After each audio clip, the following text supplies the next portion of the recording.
Hi, I'm Sally Foreman. Today we'll be visiting with Jackie Gingrich Cushman and Kathy Gingrich Lubbers. Kathy, Jackie, so delighted to be with you today to learn more about Newt Gingrich as a person, a family man. Tell me a little bit about growing up, life with Newt as your father when you were young. Well, our dad was a lot of fun, and it was always an exciting time for us. I mean, we used to love to go hiking, read books, be outdoors, play games. So it's just a fun family atmosphere. So he enjoyed hiking? Loved hiking. In fact, we would go on 10-mile hikes, believe it or not. Even when I was very small, we'd go on these very long hikes.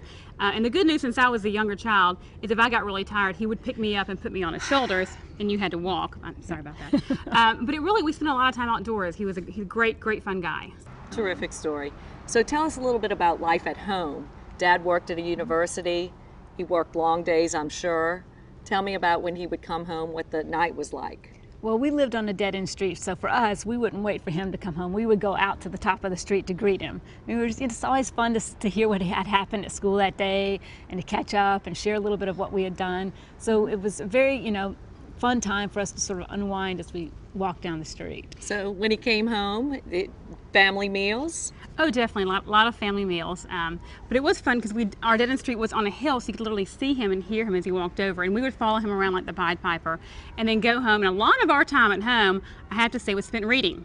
All four of us reading books. So I would be lying on the floor, and I think Kathy would be on a chair, and Dad would be walking back and forth as he read, and my mom would be sitting and reading as well. Wow. But we spent a lot of time as a family reading. So a true love of learning. Absolutely. Kathy, your father loves animals too. Yes, he does, Sally. He wanted to be a zookeeper as a child, and then he sort of evolved into donating animals to the Atlanta Zoo. He's donated a white rhino, an emerald tree boa. I mean, he just can't help himself. He just loves animals. He's passionate about them. And that started as an early age, and Jackie has a lovely family story about that. Well, it's a great story. When he was in high school, he had a dog named Pride. And so when Dad and Pride were out walking one day, it was winter, and so the pond was frozen, and Pride got out into the pond and fell through the ice into the water. So Pride couldn't get up, just his two front little paws could get up. So Dad, worried about his dog, of course, went out into the ice to try to pull Pride up. Well, what happened is Dad went into the water as well. And Pride, when he came up, of course, dogs being smarter than humans, the Pride was already up on the ice when Dad finally came up and pulled himself out as well. So when Dad tells the story, he talks about that he learned not to panic because he was literally under the ice, and if he panicked, he wouldn't be able to get back out. But what I've learned from this story, and what I think it shows, is what an incredible person he is. It's a window into his heart and shows you that a man who would risk his life to save his dog is an incredible person. Which is so interesting because you and your father wrote a book, and I saw the interview on Hannity where you're talking about the 5 principles of life. And it was very interesting that he was giving you that same advice when you were a teenager. Well, you're right. I mean, we had a great time on Hannity, known him for a long time. He's a lot of fun.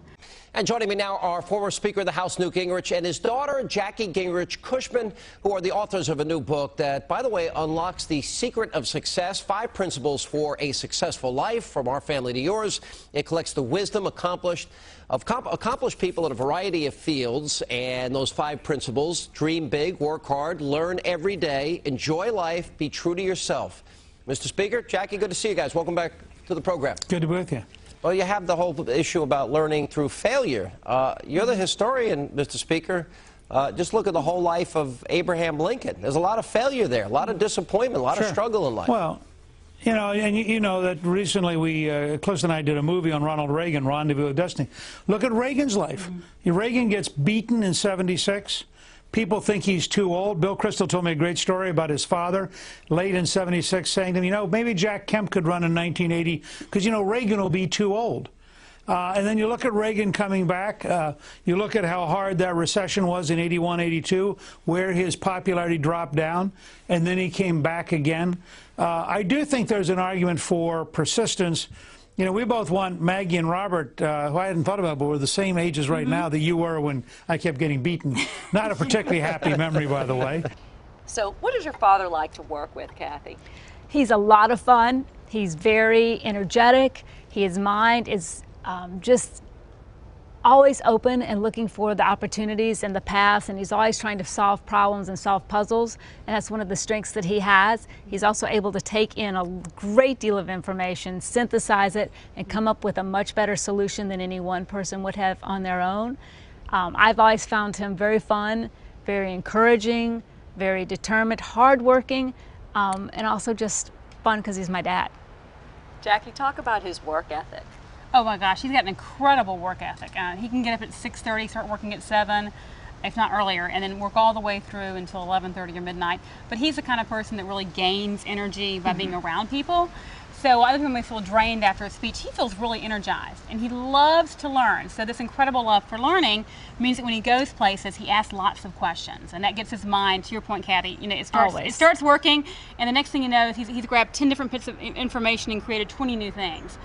So for him, it's really a passion. He really strongly believes in the future of our country, what we need to do to really secure our future and to move forward. And so he's a very, very happy warrior. Yes, absolutely. And in our family, we refer to Vince Lombardi's quote that the only place you'll find success before work is in the dictionary. And he clearly believes that hard work is critical before you get to success. When you were on the O'Reilly Show, you were talking about persistence and perseverance. Now, Mr. Speaker, what is the most important lesson that your daughter taught you?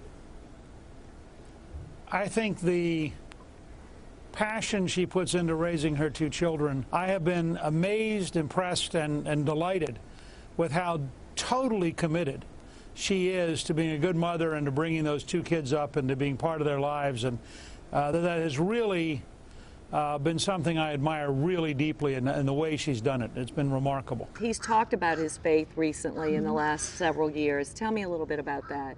I think that's the other thing that I really have enjoyed watching this last decade is he's very clearly become a man that's much more faithful, has much more deep belief in God. He's talked very openly about having made mistakes, having sinned, having asked for God's forgiveness, which I think, I do every day because I make mistakes every day.